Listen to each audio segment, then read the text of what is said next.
Olá, meus irmãos, estamos de volta, graças a Deus, com a nossa aula, o nosso estudo, o nosso pequeno estudo do Livro dos Espíritos. Estamos ainda no capítulo 4, que é a pluralidade das existências, subitem ideias inatas. E a questão que nós vamos fazer hoje é a 219, que é a seguinte: qual é a origem das faculdades extraordinárias dos indivíduos que, sem estudo prévio, parecem ter a intuição de certos conhecimentos, como os idiomas, o cálculo, etc.? A resposta dos espíritos é a lembrança do passado, progresso anterior da alma, mas do qual ela própria não tem consciência, senão de onde viriam. Muda-se os corpos, mas não o espírito, embora troque de vestimenta.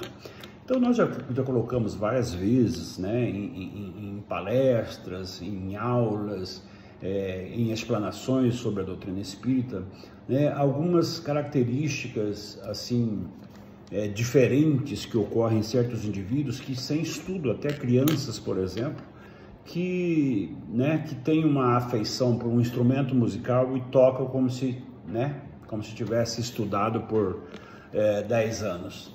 E não, né? Então, o que isso traz? O espírito traz, o espírito traz consigo, essas lembranças de um passado, de conhecimento do passado, né? Nós sabemos que todo conhecimento o espírito carrega, tudo que se adquire pelas passagens, nas reencarnações, o espírito carrega, e obviamente em algum momento, em alguma reencarnação, essas características podem aparecer, não é? É isso. Então a 219 é isso. A 220, de uma encarnação para a outra, podem perder-se certas faculdades intelectuais, deixando de ter, por exemplo, o gosto pela arte? A resposta é sim, desde que tenha aviltado esta faculdade, fazendo dela mau uso. Uma faculdade pode, de fato, permanecer latente durante uma existência, para reaparecer mais tarde, porque o espírito pode querer exercer outra que não se relacione a ela. O espírito ele pode perder, sim, pode perder algumas faculdades intelectuais, desde que ele não tenha feito bom uso. E isso contudo, na verdade, isso faz parte da lei do processo, da criação. Ou seja, os indivíduos que de repente conquistaram riquezas materiais e não souberam viver, ou não souberam lidar com esse enriquecimento, obviamente que, de alguma forma ou de outra, vai ter que viver, o lado oposto do que é ser rico. Então, é a mesma coisa, quando um indivíduo tem mau uso com qualquer característica intelectual, obviamente que essa característica ela não vai permanecer latente no espírito para que possa reaparecer em um outro momento. Isso é retirado, essas características são retiradas, ok?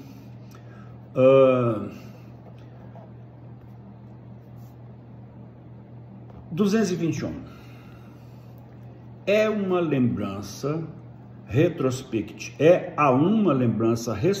retrospectiva que deve o homem atribuir, mesmo em estado selvagem, o sentimento instintivo da existência de Deus e o pressentimento da vida futura. Resposta dos espíritos: é uma lembrança que conserva daquilo que sabia como espírito antes de encarnar, mas o orgulho muitas vezes obscurece esse sentimento.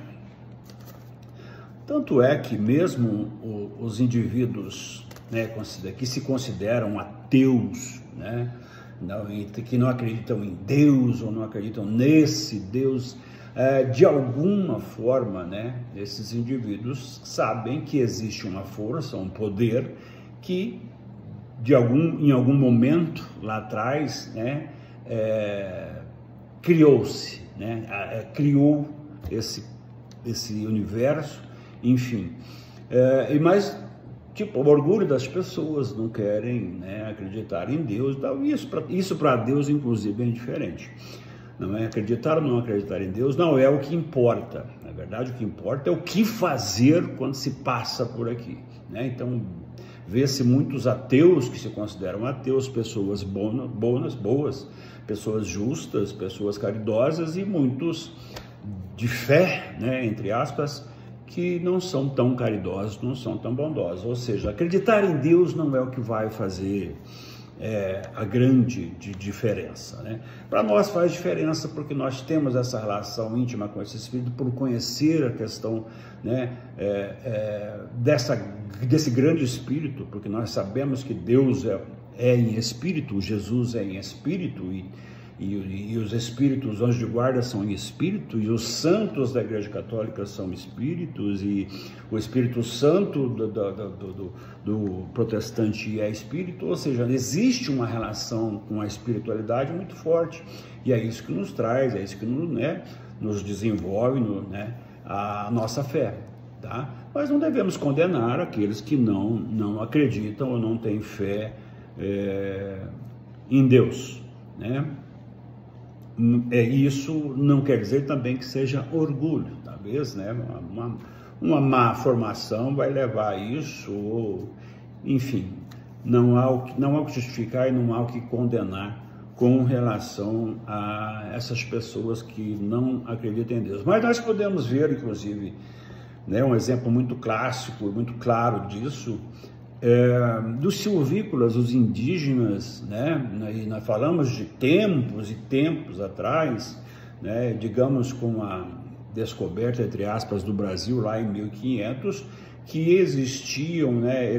A própria história diz o quanto os indígenas tinham uma visão e um temor a Deus, ao Tupã, ao Deus Sol, a Deus. Ou seja, existe desde os primórdios, né, desde a criação, né, desde muito, né, esse instinto, né, de que existe algo muito mais forte, muito mais, que é o responsável pela criação, né, que é o responsável por essa movimentação desse universo, né, desses universos, enfim.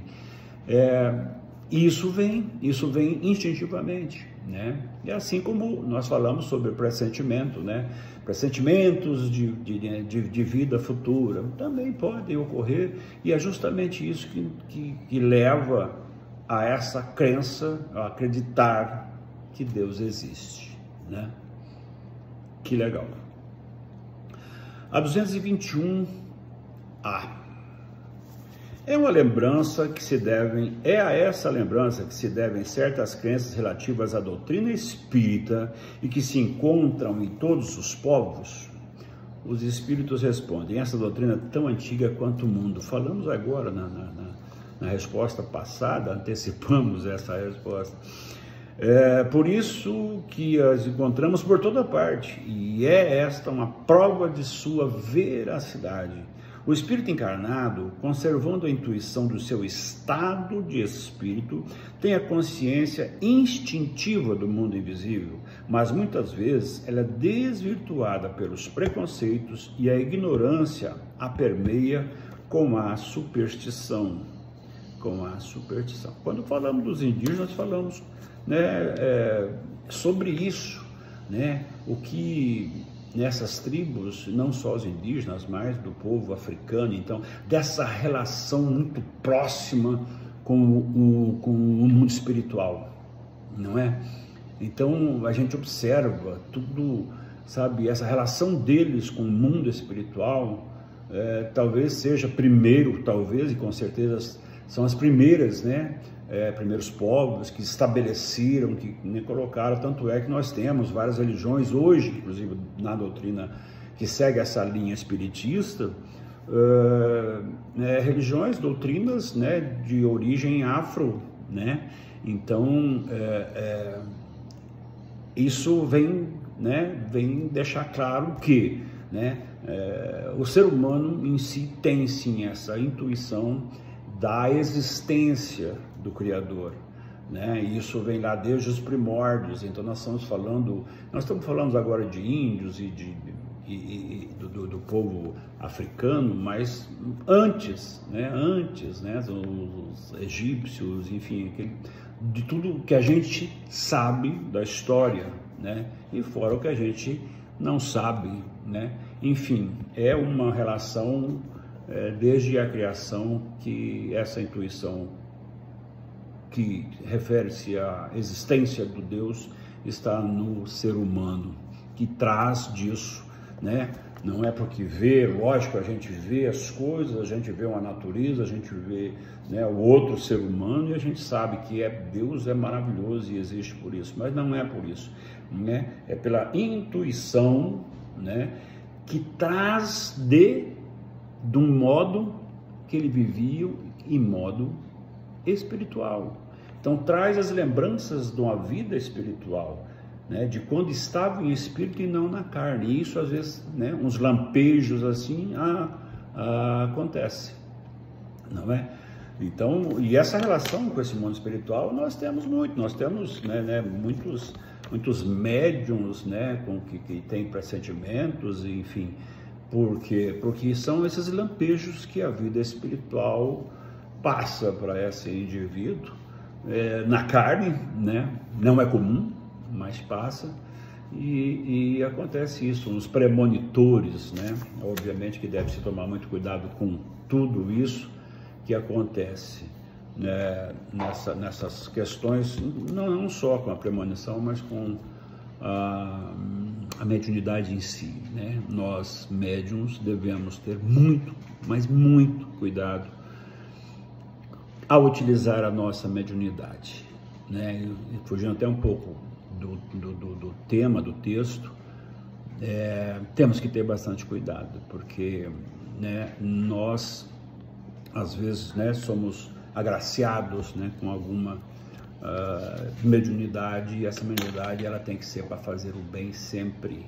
Ela só tem esse objetivo, né? Ela só vai ser boa para nós na medida que nós fazemos para o outro com a nossa mediunidade, né? Por isso que se fala médium, né? Não é médio, é médium.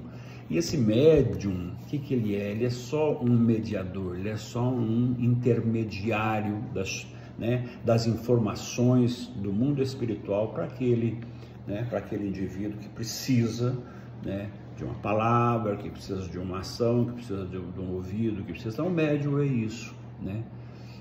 Então, nós temos que tomar bastante cuidado. É só um parênteses aqui nessa que a gente está finalizando esse capítulo, e vamos entrar no próximo capítulo, ok? Como vamos entrar no próximo capítulo, na próxima aula, nós vamos ficar por aqui com 13 minutos de aula, o suficiente para que a gente possa estudar, refletir, aprender e, com certeza, o mais importante, aplicar na prática o que nós aprendemos da nossa querida doutrina espírita. Que Jesus nos abençoe hoje e sempre.